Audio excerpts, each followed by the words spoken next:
भी और हाथ की स्किन भी इससे बिल्कुल निकल जाती है। इस तरह की जो फसल है वो हो रखी है और उस तरफ से सनसेट की वजह से आप लोगों को कुछ साफ नहीं दिखाई देगा। और यहाँ पे सूरों ने सारे मटर हमारे ख़राब कर दिए थे। नई किचनें आजकल बनती है ना, उनमें अगर हम इस तरह से सामान रखेंगे तो वो देखने में बड़ा अजीब लगता है। हेलो एवरीवन, कैसे हैं आप लोग सभी। तो सारे व्यूवर्स को मेरा नमस्ते, स्वागत करती हूँ मैं आप सभी लोगों का देवभूमि हिमाचल के एक छोटे से गांव चिल्यावन से, जो कि मेरे मायके में है। और इस वक्त शाम के लगभग 5:30 हो चुके हैं और शाम के टाइम से मेरा जो व्लॉग है वो शुरू हो रहा है। तो इस तरफ सनसेट हो रहा है जिसकी वजह से थोड़ा अंधेरा दिखाई दे रहा है। अब दिखाई दिया। तो चलिए अभी जा रही हूँ मैं ऊपर वाले घर में, क्योंकि पापा वगैरह को पता ही नहीं था कि काम वाले आ रखे हैं। ठेकेदार का थोड़ा सा काम बचा था करने के लिए, तो वो उस काम को क्लोज़ कर रहे हैं। और अभी मैं भी उनको चाय देने के लिए जा रही हूँ। कपड़े वगैरह वॉशिंग पे लगाए हैं। अंजू भी ऊपर चली गई है और पापा भी ऊपर चले गए हैं, क्योंकि अभी हम लोगों को जो सामान लेकर आए थे छोटा मोटा दुकान से, काफ़ी कुछ सामान लेके आए हैं लकड़ी वगैरह का। तो गाड़ी वालों ने वो सामान रखा है सड़क में, तो उसको उठाना पड़ेगा। अभी दाड़ू है, उनकी कलियां भी फूलना शुरू हो चुकी है। इनमें लगेंगे अभी दाड़ू। बिन बारिश के फसल कुछ इस तरह से है। जौ देख सकते हैं आप, तो जौ भी इतने उंदे आवे, जौ भी का कुछ खास नहीं है।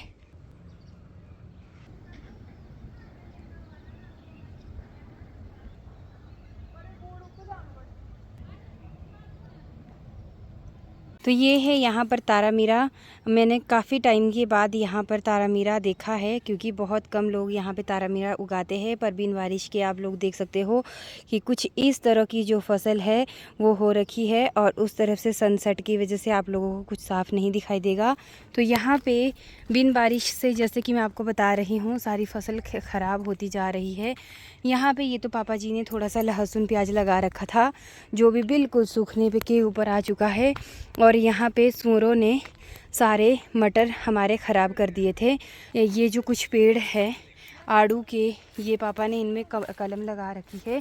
अब भाई ये तो नहीं पता कि किस चीज़ की कलम लगाई है, पर यहाँ पे फ्रांसबीन ज़रूर लगा रखी है। अभी यहाँ पे थोड़ा सा धनिया भी है। पर जो हमारी मेन खेती होती है वो बहुत बड़ा खेत है, मैंने आपको बहुत बार बता रखा है। तो यहाँ पर जो सीढ़ियाँ हैं बनाते तो हर बार है, इनको बरसात में तो बहुत बार बनानी पड़ती है, पर ख़राब हो जाती है मिट्टी की ढलान की वजह से। तो वहाँ पर पापा जी धुलाई करना शुरू कर दी है लकड़ी की, क्योंकि वहाँ पे बोर्ड वगैरह जो भी थे लकड़ी वगैरह लेकर आए दुकान से, वो वहीं पे रख दी है।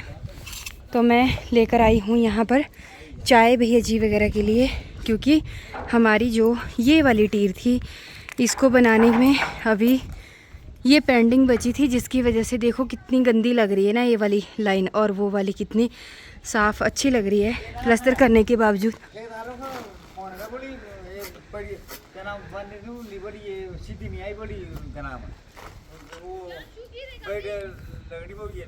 कितनी लगनी पेड़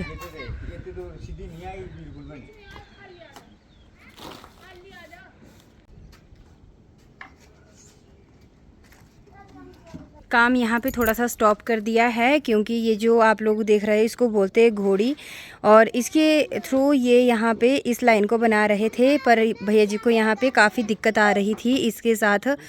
अब इस यहाँ पे पैड लगाने पड़ेगी और उसके बाद ही ये लाइन जो है वो बिल्कुल सीधी सीधी जाएगी आगे की तरफ। तो चलिए अभी यहाँ पे हम इनको बोर्ड को उठा लेते हैं। ये वाली बुटड़ी नहीं होती थी, जो कि ये सबसे ख़तरनाक सबसे ख़राब बुटड़ी है पशुओं के लिए भी, और हाथ की स्किन भी इससे बिल्कुल निकल जाती है, बिल्कुल जहर के समान ये वाली घास हो रही है। तो ये पाइप जो है वो बाथरूम के लिए पाइप लेकर आए थे। बाथरूम की पाइप जो है वो कम हो गई थी, और साथ में प्लाईवुड भी लेकर आए हैं। तो इनको हम लोग अंदर रखवा लेते हैं पहले।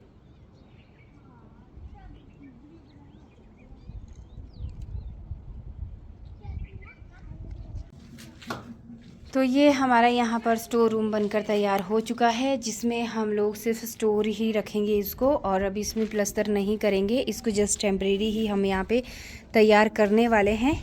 और तो अभी हम लोग सामान जो भी है फ़िलहाल तो इसी में रखेंगे। एक विंडो यहाँ पे बच चुकी है, मैंने तो थोड़ी सी ही हेल्प करवाई है, और मैं अब जा रही हूँ क्योंकि मुझे करनी पड़ेगी अभी काऊ मिल्किंग। टाइम हो चुका है यहाँ पे, बिल्कुल एग्जैक्ट टाइम पे काऊ मिल्किंग करनी पड़ती है। तो अभी मैं बॉटल भी लेकर जाती हूँ, क्योंकि ये बॉटल भी फिर यहीं पर रह जाएगी, बाद में फिर ध्यान नहीं रहता। तो चलिए जी चलते हैं। तो भाई मैं एक बात बता दूं कि 1.5 महीना तो कम से कम इतना हो गया है मुझे कि जो मेरी एक्सरसाइज है ना बिल्कुल छूट चुकी है। अब मैं सोचती भी हूँ कि कंटिन्यू करूँगी, पर मुझे कोई ना कोई काम बीच में पड़ जाता है, और शाम को और सुबह मतलब एक टाइम तो निकालना ही पड़ता है अपने लिए, पर मैं आजकल तो बिल्कुल भी टाइम नहीं निकाल पा रही हूँ। मुझे ऐसा ही होता है, अगर मैं 1 महीना कंटिन्यू एक्सरसाइज कर लेती हूँ तो कम से कम मेरे 1.5 या 2 महीने ऐसे छूट जाते हैं। उसके बाद मैं फिर से एक्सरसाइज करना शुरू करती हूँ। ड्यू टू मुझे काफ़ी हेल्थ इश्यूज़ आना शुरू हो जाते हैं अगर मैं एक्सरसाइज ना करूँ तो, इसलिए योग एक्सरसाइज बहुत ज़रूरी है, आप भी किया करो। सबसे पहले जो हमारा संडास हुआ करता था, तो यहाँ पर हुआ करता था, ये था संडास का गड्ढा यहाँ पे, और अब ये बिल्कुल यहाँ पे टूट फूट चुका है, काफ़ी पुराना हो चुका है। कभी हमारे दादा परदादा के टाइम पे भी यहाँ पे संडास हुआ करता था, पापा जी बोला करते थे, और उसी जगह पर पापा जी ने बनाया था। फिर उसके बाद हम लोगों ने नीचे बनाया था, और अब हम लोग चले गए सीधा ऊपर। तो यहाँ पर पापा जी ने गाय के लिए फीड भी भिगो कर रख दी है। अब को गाय काऊ मिल्किंग करके आती हूँ, फिर उसके बाद काफ़ी काम है, खाना तो बनता ही है।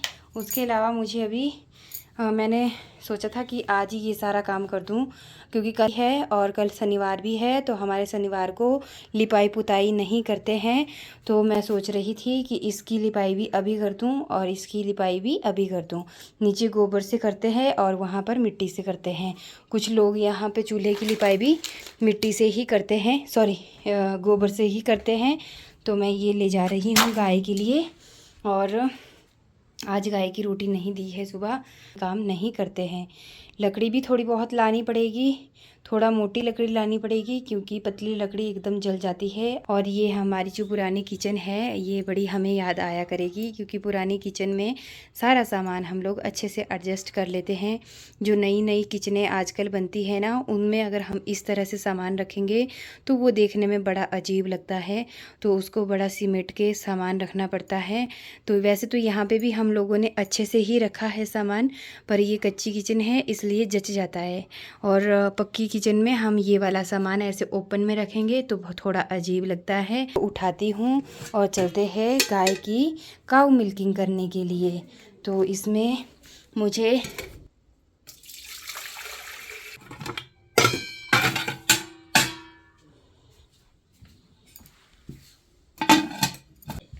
इस तरह के व्लॉग्स बनाना मुझे काफ़ी पसंद है, और काफ़ी लोगों को ऐसे व्लॉग मेरे पसंद भी आते हैं।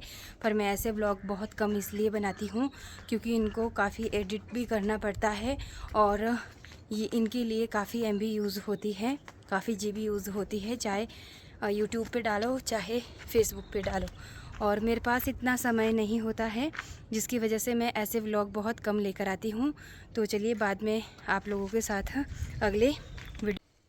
तो गाय ने यहाँ पे चीकड़ चीकड़ से बुरे हाल कर रखे हैं। पहले मुझे चीकड़ उठाना पड़ेगा और उसके बाद ही अगला काम करूँगी।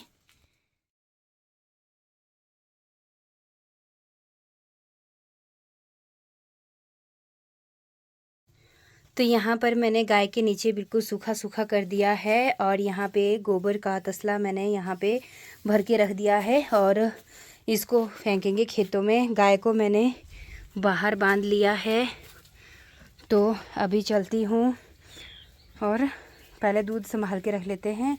अब गाय को मक्खी लगना शुरू हो चुकी है, तो इसको यहाँ पे धुआं भी लगाना पड़ेगा। अगर मक्खी ज़्यादा काटेगी तो गाय दूध से भी सूख जाती है, और बेचारी उसको कष्ट तो होता ही होता है। तो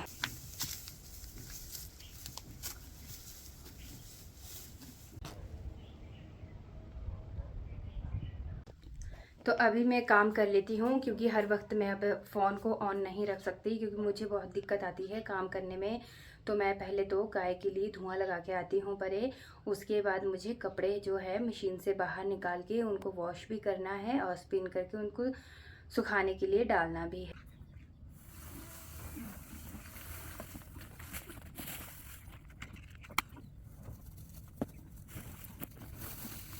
तो इसमें मुझे यहाँ पे गोबर डालनी पड़ेगी, क्योंकि आगे काम जाएगी। ये गोबर डाल के इसको मुझे यहाँ डालना पड़ेगा और इसमें धुआं लग जाएगा, वरना आके आपको पता है कि आग जल्दी पकड़ लेती है।